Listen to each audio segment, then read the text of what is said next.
मित्रांनो नमस्कार. कायदेशीर माहिती देणाऱ्या माझ्या YouTube चॅनलमध्ये तुमचं स्वागत आहे. आणि आजचा विषय कॅबिनेट मंत्री आणि राज्यमंत्री यांच्यातील नक्की फरक काय.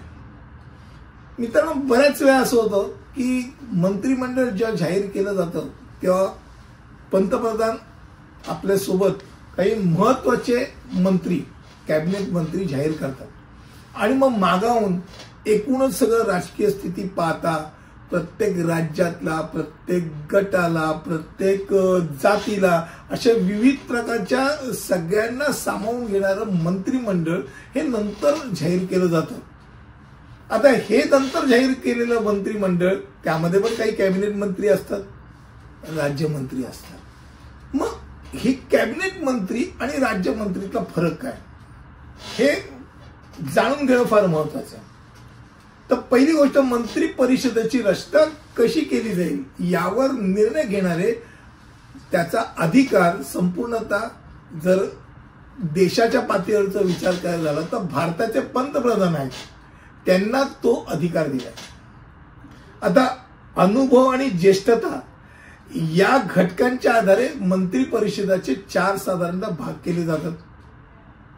एक सर्वात पहिली ज्येष्ठता आहे ते पंतप्रधान उपपंतप्रधान यांच्या नंतरची कथा सांगतो कॅबिनेट मंत्री. त्यानंतर येतात राज्यमंत्री, त्यानंतर येतात उपमंत्री आणि सर्वात शेवटी येतात संसदीय सचिव. हे साधारणतः 4 जण हे काय करतात, मंत्री परिषदेचं एक संरक्षण असतं. मंत्रिमंडळ आणि मंत्रिमंडळाचा एकमेकांशी म्हणजे हे मंत्री कोण आणि ते मंत्री कोण हे यांचा एकमेकांच्यातलं नक्की महत्वाचा कोण यात गोंधळून जाण्याची गरज नाही. यात सर्वात एक गोष्ट समान नक्की असते ती म्हणजे सगळेजण खास करून कॅबिनेट मंत्री आणि राज्यमंत्री हे दोघेही जण पंतप्रधानांना अहवाल देत असतात. They are reporting to the prime minister. मात्र इतर घटक हे त्यांना वेगळे करतात. ते काय तर पहिली गोष्ट म्हणजे मंत्रिमंडळामध्ये अनेक वरिष्ठ मंत्री असतात ज्यांच्याकडे संरक्षण, गृह, व्यवहार, शिक्षण इत्यादी महत्त्वाच्या बाबी असतात.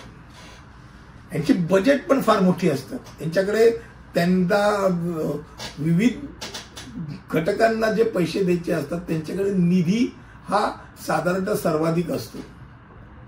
त्यानंतर जर विचार करत झाला तर 1978च्या घटना दुरुस्तीनंतर मंत्रिमंडळाला खास करून कॅबिनेट मंत्रीला घटनात्मक संस्थेचा दर्जा बहाल केला.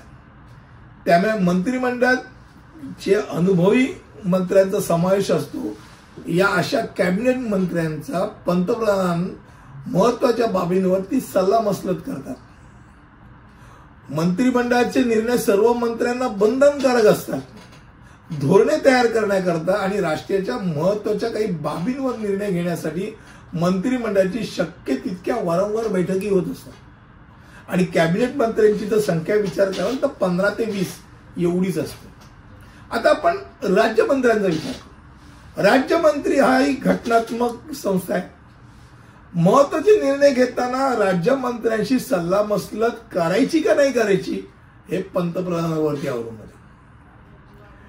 राज्यमंत्री हा केंद्र सरकारमधील मंत्रिमंडळातील कनिष्ठ मंत्री असतात जे कॅबिनेट मंत्र्याला मदत करतात.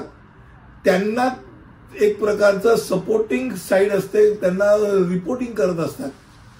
मंत्र्याला तर कधी कधी त्यांच्याकडे स्वतंत्र प्रभारी असू शकतो. भारतीय संविधानाने संघ राज्यामध्ये सरकारमधील राज्यसंख्यांच्या संख्येवर मर्यादा ठेवलेली आहे. उगीच आपण पसारा म्हणून करता येत नाही. फक्त यात गंमतशीर अशी की स्वतंत्र प्रभार असलेला राज्यमंत्री असेल तर मात्र त्यात गंमत अशी होते की त्याला रिपोर्टिंग कुठच्याही कॅबिनेट मंत्र्याला करायचं नसतं. तो भले त्याचं ते जे काय घटक जे काय आहे ते जी गोष्ट त्याला दिलेली आहे त्या पदाचा उपभोग घेताना त्याला कॅबिनेटला रिपोर्ट करायचं, त्याला थेट पंतप्रधानाला रिपोर्ट करावा लागतं. आणि त्यामुळे काही महत्वाच्या अशा मुद्द्यांवरती त्याच्या खात्याचा समजा काही मुद्दा असेल तर ते मंत्रिमंडळाच्या बैठकीत भाग घेऊ शकतात. त्यामुळे सहसा राज्यमंत्र्यांचा कोणत्याही मंत्रिमंडळाच्या बैठकीत भाग दिला जात नाही, पण अशांना दिला जातो.